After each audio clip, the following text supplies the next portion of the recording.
Hello and welcome to citizen science. यहाँ law की दुनिया को हम बनाते हैं सिंपल और इंटरेस्टिंग। चाहे जुडिशियल एग्जाम्स की तैयारी हो या जनरल क्यूरियोसिटी, सब कुछ मिलेगा इजी इंग्लिश में। लैंडमार्क केसेस, डेली लाइफ के लॉज, करियर टिप्स, सब कुछ एक ही जगह। तो आइए शुरू करते हैं आज का सेशन। आज का हमारा टॉपिक है preamble and landmark constitutional cases, जिनमें हम डिस्कस करेंगे बेरूबेरी यूनियन, गोलकनाथ केस और केशवानंदा भारती केस। ये तीन केसेस सिर्फ लीगल जजमेंट्स नहीं थे, इन्होंने हमारे कॉन्स्टिट्यूशन के कोर प्रिंसिपल्स जैसे जस्टिस, इक्वालिटी और लिबर्टी को डिफाइन और प्रोटेक्ट करने में बहुत ही क्रूशियल रोल प्ले किया।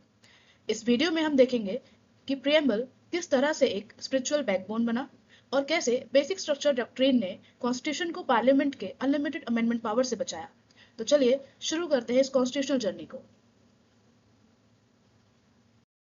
सबसे पहले शुरू करेंगे प्रियम्बल को। ये हमारे कॉन्स्टिट्यूशन का इंट्रोडक्टरी स्टेटमेंट है। ये philosophy aims and it values the constitution and tells us what kind of nation we are and want to be. Preamble of India begins with we, the people of India.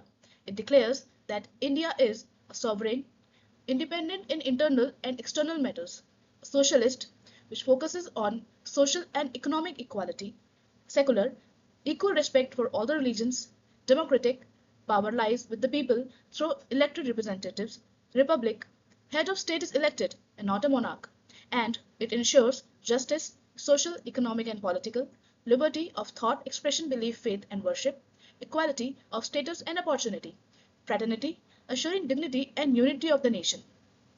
It's like a guiding light or soul of the constitution. इसमें कुछ basic values mention की गई हैं, जैसे sovereign, secular, socialist, democratic and Republic. और कुछ goals भी define किए गए हैं, जस्टिस, लिबर्टी, इक्वालिटी और फ्रेटर्निटी। प्रियम्बल हमें बताता है कि कॉन्स्टिट्यूशन का सोल क्या है।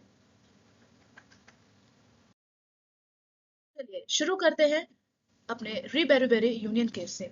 1958 में एक एग्रीमेंट हुआ था, नेहरू नून एग्रीमेंट, जिसमें इंडिया ने बेरूबेरी एरिया पाकिस्तान को देने का डिसाइड किया। पर सवाल उठा, क्या ऐसा करने के लिए पार्लियामेंट को कॉन्स्टिट्यूशन अमेंड करना पड़ेगा, और क्या प्रियम्बल ऐसे डिसीजन में कोई रोल प्ले करता भी है। तो सुप्रीम कोर्ट ने कहा, प्रियम्बल कॉन्स्टिट्यूशन का पार्ट नहीं है, ये ना तो किसी पावर का सोर्स है और ना ही किसी पावर पर रेस्ट्रिक्शन लगाता है। इस जजमेंट के बाद क्लियर हो गया कि प्रियम्बल नॉन जस्टिसिएबल है, यानी इससे आप कोर्ट में इन्फोर्स नहीं कर सकते और कॉन्स्टिट्यूशन के इंटरप्रिटेशन में इसका कोई लीगल वैल्यू नहीं है, ऐसा सुप्रीम कोर्ट ने माना। इसके बाद आता है गोलकनाथ केस 1967 में। इसमें मेन इशू था, क्या पार्लियामेंट फंडामेंटल राइट्स को अमेंड कर सकती है। कोर्ट ने कहा नहीं, पार्लियामेंट ऐसे राइट्स को चेंज नहीं कर सकती। और यहीं पर कोर्ट ने इनडायरेक्टली प्रियम्बल को रेफर किया, कहकर कि ये बेसिक फीचर्स को रिफ्लेक्ट करता है। गोलकनाथ केस में कोर्ट ने बोला कि प्रियम्बल सिर्फ एक सिंबॉलिक लाइन नहीं है, ये बताता है कि जस्टिस, लिबर्टी, इक्वालिटी, फ्रेटर्निटी जैसे आइडियल्स कितने इंपॉर्टेंट हैं। पार्लियामेंट की पावर अनलिमिटेड नहीं है और प्रियम्बल इन वैल्यूज को गाइड करता है। अब बारी आती है सबसे आइकॉनिक जजमेंट की, इसका नाम है केशवानंदा भारती केस। ये केस एक टर्निंग पॉइंट था। कोर्ट ने फाइनली कहा, प्रियम्बल कॉन्स्टिट्यूशन का पार्ट है और पार्लियामेंट कॉन्स्टिट्यूशन को अमेंड तो कर सकती है, लेकिन उसका बेसिक स्ट्रक्चर चेंज नहीं कर सकती। तो आइए अब देखते हैं कि बेसिक स्ट्रक्चर आखिर क्या होता है। Basic structure doctrine is a judicial principle developed by the Supreme Court of India in the Keshwananda Bharati case in 1973.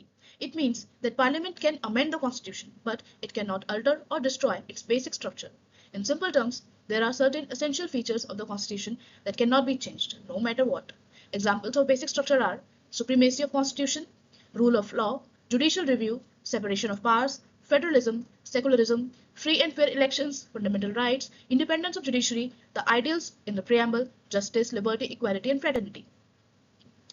अब सवाल यह है कि आखिर ये इंपॉर्टेंट क्यों है। Preamble gives direction and purpose. Basic structure doctrines protects the core identity of Constitution, especially from misuse of amendment powers by Parliament. Together, they preserve India's democratic character and safeguard citizens' rights. यानी कुछ core elements जैसे sovereignty, democracy, Republic, justice, liberty, equality, fraternity ये change नहीं हो सकते और ये सभी एलिमेंट्स प्रियम्बल में ही मेंशन है। तो अब प्रियम्बल एक लीगल लाइटिंग गाइड बन गया था कॉन्स्टिट्यूशन इंटरप्रिटेशन के लिए। चलिए एक छोटी सी कंपैरिजन देखते हैं। केस का नाम है बेरीबेरी केस, 1960 में जो आया, जो कॉन्स्टिट्यूशन का पार्ट नहीं था ऐसा सुप्रीम कोर्ट ने कहा, और प्रियम्बल नॉन जस्टिसेबल था। वहीं गोलकनाथ केस में प्रियम्बल थोड़ा बहुत सिग्निफिकेंस रखने लगा था और पार्लियामेंट की पावर्स को लिमिट किया गया। केशवानंद भारती केस में सुप्रीम कोर्ट ने यह माना कि प्रियम्बल कॉन्स्टिट्यूशन का पार्ट है, प्लस उन्होंने ले डाउन किया बेसिक स्ट्रक्चर डॉक्ट्रिन को।